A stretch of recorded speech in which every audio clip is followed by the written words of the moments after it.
Two psychedelics and their effects on flexible thinking and empathy. And I think my title needs a bit of explanation. So that's where I'm going to start off. So most of you will know, but for those of you who do not know, I'm going to talk about two psychedelics, ayahuasca. This is the first one. What is ayahuasca? That is a tea mix made of two ingredients. You have your first ingredient here. These are the leaves of the Psychotria viridis, also known as chacruna. And what does it contain? It contains DMT, and that's a serotonin 2A receptor agonist. But if you would only take that, your trip does not last that long, because DMT is a fast-acting psychedelic with a peak of 15 minutes. So these shamans were very inventive, and they combined it with this, the stems of the vine, Banisteriopsis capi, and it contains MAOI, so monoamine oxidase inhibitors. So they block the breakdown of DMT, so that it lasts longer in your system, and that it can have psychoactive effects, or that it reaches your brain and it lasts longer. What I think is highly interesting, and you will see it further in my presentation, is that this ratio of DMT and MAOI inhibitors differs per brew. And you also have these two churches, the Santo Daime and the Juno Vegetal. I always forget about it. I only know the abbreviation. And they have different brews, and they also say that different things in their brew have different effects. So that's interesting, and it's worth looking into which ingredients has which effect. But I will talk some more about that. The peak effects are between 90 to 120 minutes, and yeah, that doesn't matter. So this is how it looks like in a kettle. Oh yeah. What about the legal status? So in the USA, DMT is a Schedule I drug. What does that mean? It's not that it's the best drug, but they say, well, it has a high abuse potential and it has no medical use. What about the two ingredients I told you about? They are not listed on any schedule of the Controlled Substances Act. Same situation in the Netherlands. DMT is a List A drug. We have two lists, List 1 and List 2. List 2 is less damaging for your health. And yeah, here that's kind of not a mistake, but it's DMT where the possession, distribution, and production is forbidden, not ayahuasca. You will not be sued if you have ayahuasca with you. You can buy these two ingredients online or in smart shops. No, I don't have interests in, don't have a company. So, and the other psychedelic I'm going to tell you about is psilocybin. What is psilocybin? It occurs in mushrooms, and apparently a lot of mushrooms contain this ingredient. But don't go into the woods and collect your mushrooms, because there are a lot of mushrooms that are toxic. The active component in the psilocybin mushroom is psilocin. And what is also interesting and also good to know, because I will talk about it, is that people not only chew it, but they also drink it as a tea, because it's then softer and not that yeah, that you have a bad taste. Oh yeah, that's also something I want to tell you. So you have your mushroom, but your mushroom also has this yeah, I don't know how to pronounce it. These things under the ground. Yes, mycelium. And then you have these truffles, and they also contain psilocybin, so that's this. The peak effects are between 60 and 90 minutes, and it's an interesting situation, the legal status. So in USA, Schedule I drug. In the Netherlands, the situation is different, because I had to put it on a slide because I cannot remember that. It's in 2002, the dried mushrooms were prohibited. Then, in 2008, they said, okay, you cannot have fresh mushrooms anymore. And today, beautiful situation, magic truffles are still legal. So you can grow them, have them, and you can sell them. You can buy them in smart shops. And yeah, I will come back to that. So I also, in my title, I also had the effects. I'm going to investigate the effects. And what are the effects? I think this is a beautiful picture. It comes from magic. No, I'm just laughing. Beautiful name. So if you take a psychedelic, yeah, you have your baseline state, you take the drug, and then you have your experience. For some, it can be a mystical peak experience, and for some, it's a good experience, but not the mystical peak. Then this, depending on the psychedelic you take, it lasts for minutes. Like if you take DMT, it lasts for minutes, or it can last for hours. Think about LSD, it can last 8 hours. Then in the days and the weeks after, you have this kind of afterglow. And you also have these residual effects. I think you know, you've read these articles stating that ayahuasca can change your personality. So after a year, you still have these effects. I investigate the effects on 2 things: creativity or flexible thinking, and empathy. How do I assess creativity? Well, you can split up creativity in 2 components. You have your divergent thinking, your brainstorm session. Somebody propose you a problem and you start thinking, what can I do? All these alternative solutions you come up with, that's what you do in your divergent thinking phase, but then you have to make a decision, and that's your convergent phase, coming up with one thing. So I use the pattern line meanings test. Here's a stimulus. Somebody told me, oh, I see a hedgehog in this. So that's what we ask people. What do you see? And write it down. We rate the fluency, so the number of items they came up with. We rate the originality, so we look how many people gave this answer, and then we take the ratio of originality and fluency, because you can give 100 answers, but not that original, or you can, yeah, opposite thing, you can give only one answer, which nobody gives. So that's valuable information if you take this ratio. Then, we also have this is one stimulus of the picture concept test. We can test 2 aspects, both divergent and convergent thinking. This is a very simple stimulus of the task. What do we ask people? Make a link, or what association do you see between one of these 2 items and one of these 2 items? And the correct solution here is, I see a link here because they are both pets.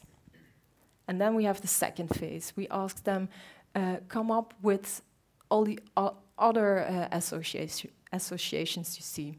And another association could be, well, I link these 2 because I can put milk in this and a cat drinks milk or something.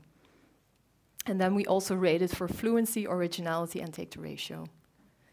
Empathy, we test it with the multifaceted empathy test. So what is it?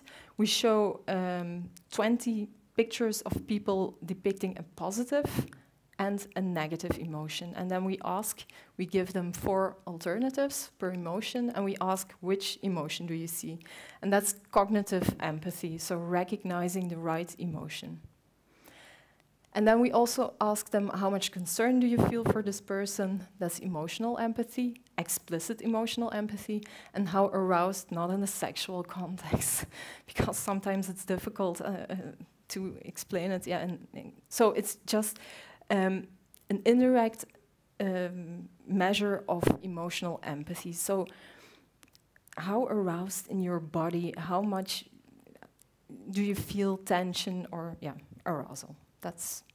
So that are the 3 components of empathy. And then what is my interest? My quest is to know how these psychedelics work. I have a lot of interests. Yeah, I show this slide because these studies now show that psychedelics have a beneficial effect in people who suffer from a psychopathology. But then, if you want to sell it to psychiatrists, I think you should also be able to explain what the mechanism is. And in these studies I'm going to show you, I will explain you something about the psychological mechanism underlying it, but my real main interest, my drive is to know what the neurobiology is underlying this.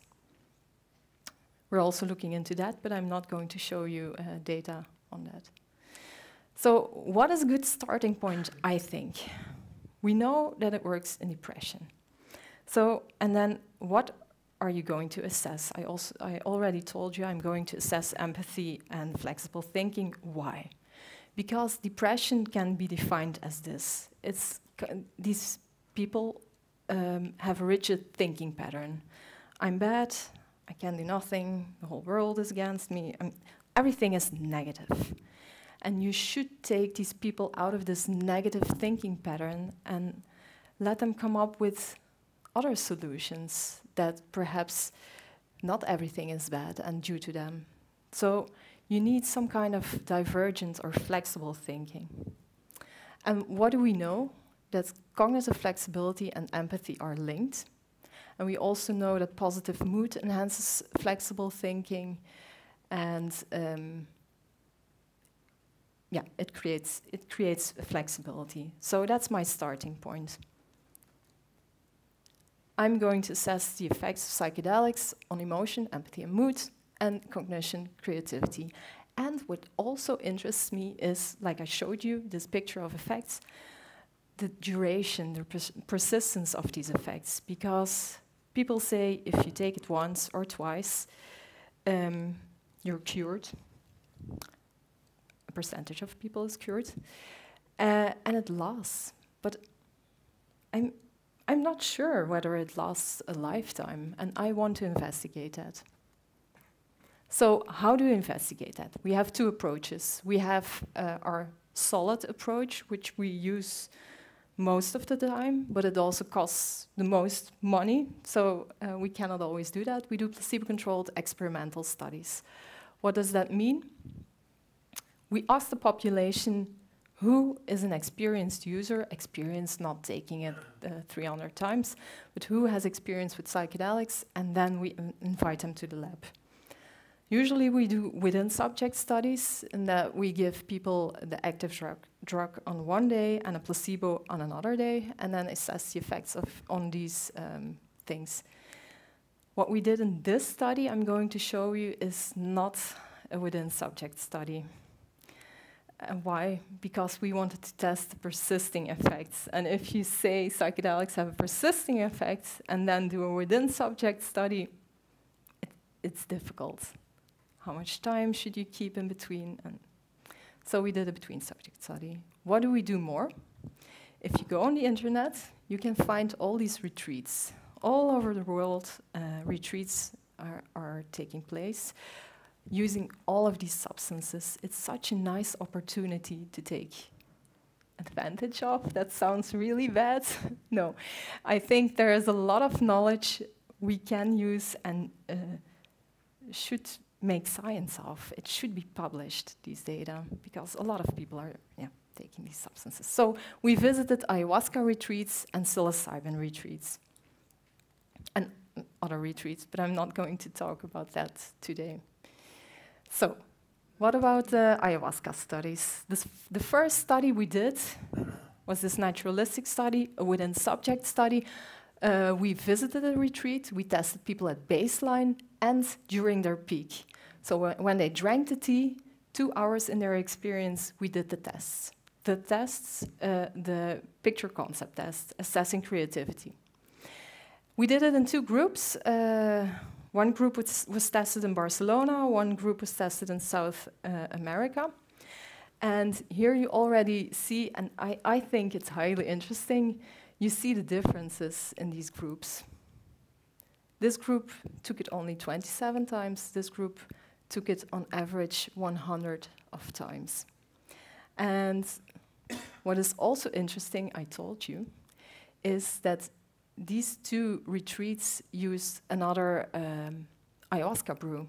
Here you see that there was 0.6 milligrams per milliliter DMT, and they drank this on average. We always, I forgot to tell you, when we go to these retreats, we always ask them for a sample of their tea, and we send it to a lab and analyze it. What we also do is measure the volume they drank. Here you see that in the other retreats, the amount of DMT was higher, but they drank less. So, yeah, perhaps it balances out. Here is an example of the picture pattern line meanings test. Before ayahuasca, they received this. We showed them the stimulus, and then one of the participants said, a woman's breast, definitely, smiley. Domes in a desert or flatland, like those biospheres in the documentaries. 2 balls on a plate face down. A twin sun are rising on the horizon. And then, after ayahuasca, 4 eyes are observing me on top of a metal throne. The 4 circles are revolving. The throne is vibrating with energy, spreading fractal-like stripes to the spheres sitting on it. So you see 2 things. That's a totally different answer, and you also can see the difficulty we have in scoring this, because it's a completely different answer. But there was no statistical difference between the baseline and the after ayahuasca. We score for fluency, originality, so there was no difference. Nonetheless, I think we can have a second look at the data to see what qualitative in a different way then, but that's another story. So there's a lot in the data. What did we show on the picture concept test? It's actually interesting, I think. Divergent thinking increased, so when they drank their tea, they were more flexible in their thinking. That's what you want, right? But the downside of that is that they were impaired in convergent thinking. So if you think about a therapeutic setting, you want people to think out of the box, but you would also want that they can integrate this experience. But then you can say, well, perhaps integration always follows, so not during the acute state. So what we missed out in this study was testing the effects the day after. And that's why we did a second study. So yeah, I had to put it in red that I remind myself that this is preliminary findings. So we did this naturalistic study in which we tested not during the acute state, but baseline and the day after, and then a few days after. Here, we did not find effects on divergent or convergent thinking, but then you can also say, well, at least divergent and convergent thinking is not impaired the day after use, which is also good. We showed an effect on arousal, and let me have a look.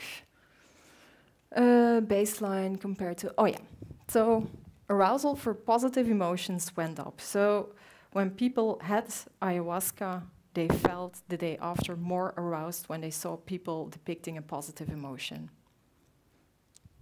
It was a small sample size. In another study we did, we showed that it was a bigger sample, that convergent thinking increased. That's actually what we want, we found it. So after drinking ayahuasca, one day after, convergent thinking increased, and this effect lasted 30 days after use. We did not find effects on divergent thinking. So in the first study, we showed effects on divergent thinking that increased, and in this study, we show that convergent thinking is better. That's what you want in therapy. And here, I told you, we went to 4 retreats, and you see that the DMT content in the drinks differs. So what our plan is now is, if our samples are big enough, we will be able to compare the groups to see which brew works better. But then it also, I know, I'm always thinking, it also is in another setting. Here you have your brew in South America, and here you have it in the Netherlands. I think I know which setting I would pick. But out. What about psilocybin? Let me have a look. Oh yeah, this is a naturalistic study. So we did basically the same, tested at baseline, then the day after and 7 days after the ceremony. Here you can see that people were on average 34 years, nationalities from all over, also academic people, half of them. Half of them had experience with psilocybin, and for more than half of them, 70%, it was the first time getting psilocybin in this retreat setting. We tested empathy and creativity and did some questionnaires. And what did we show? That one day after the ceremony, their divergent thinking increased. 7 days after that, we did not show that enhancement anymore. Convergent thinking was increased 7 days after use, so that's good. Emotional empathy was also increased, so people, when they were confronted with emotional stimuli, they felt more arousal. And quality of life increased. And here, I told you, psilocybin was used in this retreat as a tea. This is what they got. They got a bag of truffles, 15 grams, and we also sent it to the lab. And we know that there was 1.9 milligrams of psilocybin and 10.5 milligrams of psilocin in the bag. And this is what people took on average. Remember it because it's important for my next slide. So on average, 27 milligrams of psilocybin. Oh yeah, this is interesting too. We asked people what their goals are when they go to this retreat. And interestingly, half of them say it's to resolve my problems. Well, last year, yeah, it's published now, we did a survey study, and we asked, because I was interested, people are giving psychedelics to depressed patients, but do depressed patients take it to self-medicate? Well, we did an online study. We asked people, what kind of psychedelics do you use? Do you have a diagnosis established by a professional? Did you take or did you receive traditional treatment, and did you self-medicate? Well, a proportion of our group had psychological problems or psychiatric problems, and the people who self-medicate said that it was more efficacious than the conventional treatment they received. So this is just to confirm that in practice it is done and it's efficacious. Oh yeah, and then we also asked after retreats, did it bring you what you thought it would bring you? And then half of them said that they had achieved what they wanted. And then 35% had a breakthrough experience, which I think is good. But what I do not know, and I have to look into that, what happened to the other people who did not achieve what they wanted to achieve, because that's an interesting group too. Then we also did a lab study, a very big study. We included 60 people. These are preliminary data. We collected a lot.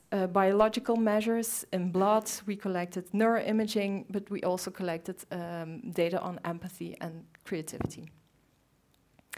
Here, people received on average 12 milligrams. In the naturalistic study, they received 27 milligrams, so double. Our people were a bit younger than in the naturalistic study, and yeah, that's not important. So, what did we show? We asked them, how do you feel? So, in their trip, this is placebo, this is psilocybin. They said that they feel affected by psilocybin on a visual analog scale, is that their imagination was extremely vivid, that their thoughts wandered freely, and that this experience was similar to their previous experiences with psychedelics. Now you think, perhaps, why ask this question? It's, I think, a very interesting one, because we give psilocybin in a lab. And we've tried to make it as cozy as possible, but it's still different. If you take it in a retreat or in your living room, it's a kind of a clean environment. So it's good that they have the same experience than previously. What did we show? This is not, don't look at that. It was when I did my analysis on a smaller sample. We did, in the big sample, eventually, we do not show effects on cognitive empathy. We show effects on emotional empathy. So again, their arousal goes up for positive stimuli. And we also showed that, that's also interesting, that's in line with the ayahuasca study, is that during the acute state, their convergent thinking is impaired. And there were no persisting effects on convergent thinking or divergent thinking, which is also good if you think about a therapeutic setting. So to sum up, ayahuasca. We showed that acutely it enhances flexible thinking. The day after, it enhances convergent thinking. And also empathy for positive emotions. This is also in line with a study that Fresca et al. Did. They had a slightly different approach. People in that study took a couple of times ayahuasca in a repeated fashion, but they also showed that creativity was enhanced. And we also showed that these effects lasted. But the message is then, actually, if you take it only once during this kind of settings, your convergent thinking is already increased. So no need to take it repeatedly, but you can. Psilocybin, in our lab study, we showed that convergent thinking was impaired, that arousal for positive emotions increased. And this is what Catherine Preller and her group found is that acutely it enhances emotional empathy, but they used a higher dose. We did not find effects on flexible thinking. Garrett Harris and his group found an effect. They also used a higher dose. So my question is now, perhaps we should give a higher dose to have more beneficial effects. In the retreat session, we found that the day after convergent thinking was increased, arousal, emotional empathy was increased, which is important for integration. And at the 7-day follow-up, convergent thinking, important for the therapeutic setting, and concern was also increased. So, what are the limitations? Every study comes with limitations. And I saw it also in the study of Deborah before the lunch. We have small sample sizes at follow-up. She had that too. A lot of people drop out. And what I'm going to do, what I'm interested in, who quits? We should have a closer look at these demographics. Because yes, it's inconvenient if you have to go online and do these tests and questionnaires, but who is not willing to do that? And who are the people who are willing to do that? So there is a difference. And we also, we always do our studies in healthy volunteers. So if I study the mechanism, it's always the question, does this translate to people with psychopathologies? We do not know that, whether it works the same. The strength is, I think, I cannot show you now, but we have a theory and we are looking at all these concepts and try to link it. So that's a strength of our studies. And that's also something I showed you. What we're going to do now is we have the opportunity to compare our data from our lab study and our naturalistic setting. We have these different doses. Like I showed you in the psilocybin study, they took twice the dose in the naturalistic setting. Sure, you also have this difference in setting, but still it's very interesting to compare these effects. What I also told you, what we're going to do is compare these groups, all these ayahuasca groups, so that we know which brew is better in terms of effects on behavior. So, my conclusion is actually this, that we need to look into whether setting and the dose matters in a larger sample. Because when we talk about psychedelics, you have these two buzzwords, set and setting. And we need to look into this more, because I think we can also, without tweaking the setting too much, we can already have good effects. So we're now able, with our lab study data and naturalistic data, to see whether it really differs that much, the effects.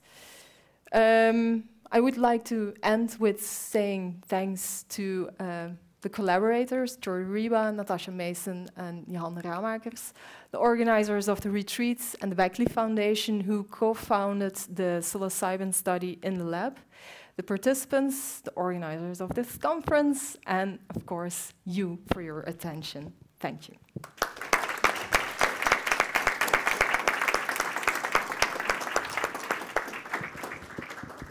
And now, questions.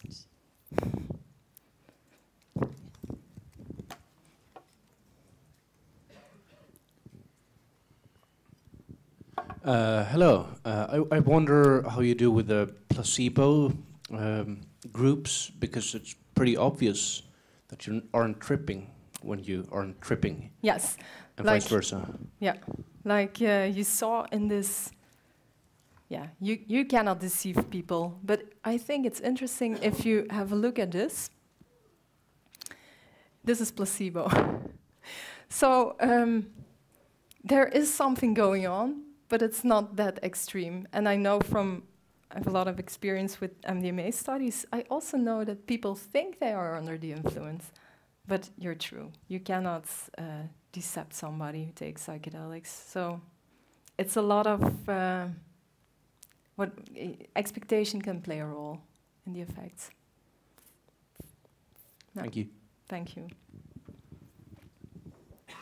More questions? I want to ask about the influence of Maui by itself. If it's possible that have actually hallucination, I mean, any kind of influence without DMT to the brain. So you mean like your question? How powerful is the mind? That's your question, right? Can you have hallucinations or what? No. Oh, okay. In the ayahuasca, have these two parts. Yeah. What happens if only you give Maui? If you only give the Maui inhibitors, then if you would have a trip, no, I don't think so. You don't have enough serotonin then. You also need that. You need to have a release of serotonin. I ask this because, as I know, a lot of plants that we eat also have contain CMT. Then maybe it's not a really high dose, but it's something. It's just that I had experience about just taking Maui, knowing that it's only Maui, and I have a kind of a trip. But I suppose that can be placebo also. Your body also contains DMT, so it's probably you're a frowning face. So perhaps you can. It's impossible. Yeah, I don't know. MEO, there's no evidence that MEO inhibitors have a psychoactive effect. Let me follow up with what he said. Yeah. Is this experimental arrangement with placebo also having eye shades and music? No. There's nothing. Even with the drug, then there's nothing. Yeah. No. Okay. Yeah. You just had a spontaneous experience. It happens. And also, I want to say, I tried DMT dissolved in lemon and water via rectal. I mean, through the anus. Yeah. And actually works without Maui for 1 hour, and it's really strong. Yeah. And I found that it's like without not having this vomiting and this body load experience. Because you bypass your or gastric system, I think. You don't have that metabolism, and then it also works on your stomach. That's why you're going to vomit. So if you take it rectally, I think you bypass that. Yeah, I want to ask you if you also plan to research this or the other type of method of administrate DMT, like also smoke. Yeah, no, not yet planned, but who knows? Thank you.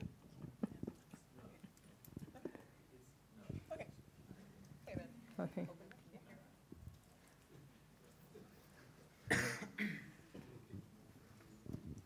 Where did you get ayahuasca for your lab work?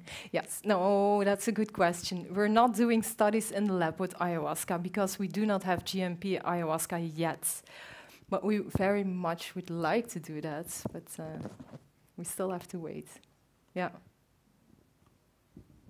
If you have a question, which brew is better, then in circles of traditional users of the brew, it is a whole science. Yeah. There are different kinds of the brew. Yeah. In each tradition there is. They also add science. other ingredients besides, yes, I know. Yeah. They do, but even from 2 piles of plants, they can do 7 different brews, depending how they cook it, how many times. Yeah.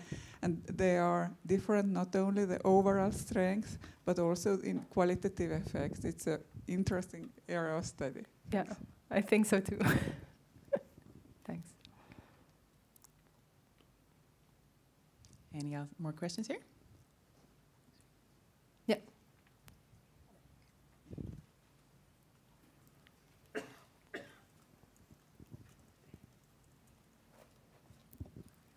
I'm interested to know about your experience of working around the illegality of ayahuasca in, or is it in fact, how did you do these trials in the Netherlands is what I want to know, and get around the legal problems? We have these retreats in the Netherlands, and it's a gray zone now because I think, was it this year?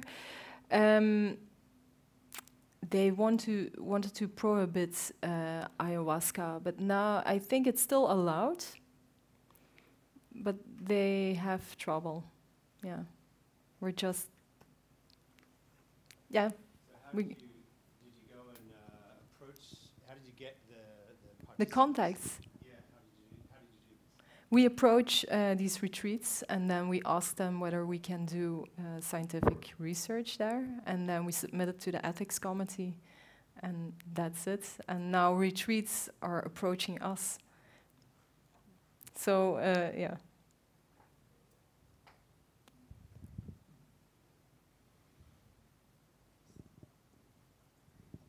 Hi, thank you for your presentation. I wonder if you have any data or testimonies on creativity, on daily life, and how do this transfer to the people's lives? No, that's a very good one. No, we don't ask.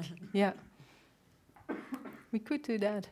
Because it probably, I mean, there's a lot of evidence on how it can change your way of thinking, and so how it can change your work, your lifestyle, and all these changes that are... You're right, yeah. Thank you. Thank you. When you obtained the ethics committee approval, did you ask for a further use of existing data study approval, using users' past experiences, or did you get an approval for an ongoing clinic sort of? We just ask approval for the study. But I don't know what you mean with... Did you get approval for the experimental study? Yeah. Yeah. How long did it take you to get the approval? It depends. For a lab study, a placebo-controlled one, it usually takes about 3 months. For these naturalistic studies, it's quicker because we do not administer things. So that's a smaller package that we have to submit. Yeah. Yeah. Thanks. You're welcome. We have room for 2 more questions if anyone has something lingering. I think. I'm interested in your finding about increased affective empathy. I've done a project on empathy in medical students where in that setting we want to promote cognitive empathy, where a provider can recognize emotions but differentiate themselves from it. So, but it's also not totally surprising that you would see increased affective in a psychedelic experience, but I'm wondering do you think if you were to do more longitudinal follow-up, if you would see an increase in more cognitive versus affective empathy?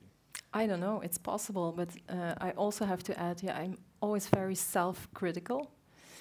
And we test cognitive empathy with only visual stimuli. And we all know that empathy is more than only the visual thing.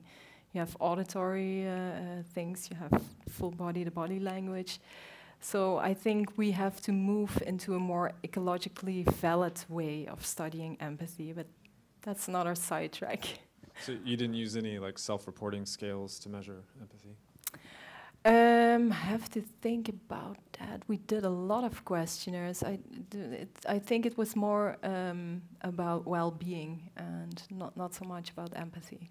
Okay, thank you. And then I still want to promote the current thing we're doing now. I'm also highly enthusiastic about that. Is we're doing a microdosing LSD study and looking into creativity. So yeah, that's no. It reminded you when you asked the question about is it all in the mind? That's actually what we're testing now. Does microdosing work, or is it all a myth? But yeah. Thank you for your attention and time.